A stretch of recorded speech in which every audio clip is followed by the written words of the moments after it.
Welcome to another session of Stelmo's Rants and Raves. We're going to do some ranting today, and I'm Stelmo, so let's just jump into it.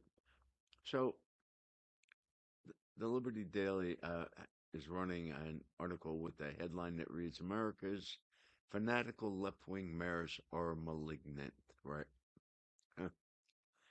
I don't know why you want to limit your prose there to just mayors. Uh, and now the article talks about this mayor that has admitted and pled guilty to being a Chinese spy out in California. No surprise there. Didn't Dianne Feinstein have a Chinese spy driver?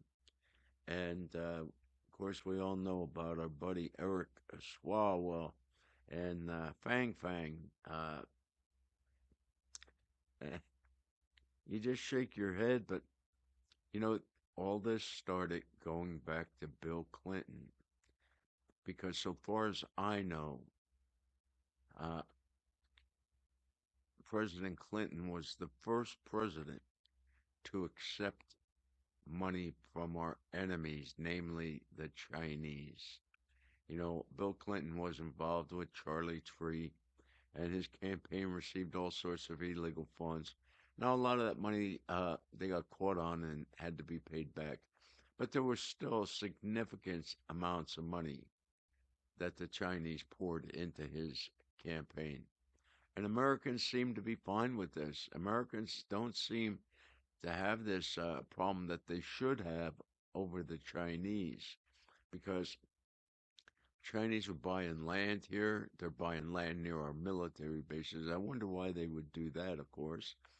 And, I see this ever growing Chinese influence.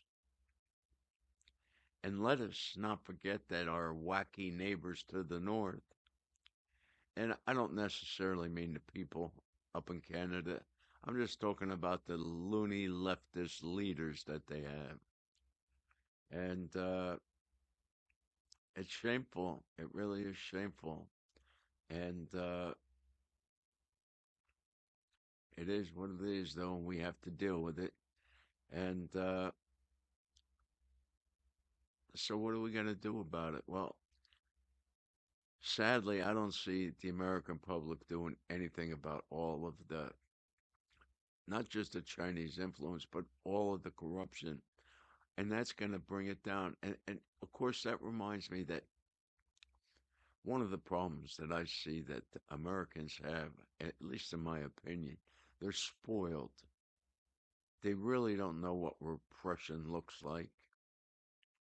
Uh, they've never lived under a despotic regime, and they assume that everything they have and they're able to do and all of this is all, nothing will ever be in a position to interfere with that. And I disagree with that. I mean, we got so many problems, and the American people, they don't seem to care. And I'd be willing to bet a significant amount of money that if you were to poll voters as they leave from voting, that most of them have no clue about the major issues. They just go and most of them vote either uh, based on a number of factors uh, by the party. And this is bad. I don't care which party you vote for. Even if you vote for what I think is the right party, you have to understand the issues because let me tell you, we're at a serious, serious crossroads here. Our national debt is really going to come to zing us. And now that everyone's sort of been out of shape because the inflation number's gone up, well, I'm here to tell you that inflation number is going to skyrocket from where it's at. There is no, at this point, we have no clue when the war in Iran is going to end. And more importantly, we have no clue when the Strait of Hormuz is going to open. It's the damage that this is doing to the shipping routes and shipping vessels and things is incalculable. Nobody out there can tell you exactly how this will play out because, of course, nobody knows. But there are just so many serious problems because such a major hit has been taken. You know, all of the everything that we hear in the news and everything is all centered about oil and how oil is not getting out. Well, there's a lot more that sails through the Strait of Hormuz than oil. And nobody's, for the most part, nobody's talking about this and bringing it up in anything. But there are all sorts of items that transit that area. And it's come to virtually a complete stop. You know, oil, I was just looking this morning, is over $100 a barrel. Uh, if the economy really was booming, which it's not, well, then the oil would be even significantly higher. But, and I hate to say we're fortunate because having an economic slowdown is not a good thing, but our economy is slowing down and at a bad time.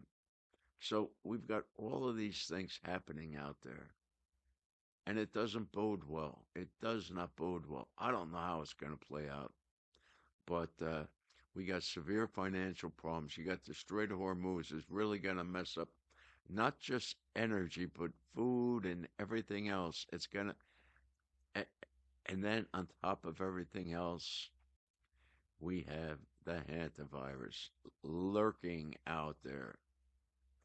And I suppose if you want to believe, you know, apparently there are numerous strains of this hantavirus.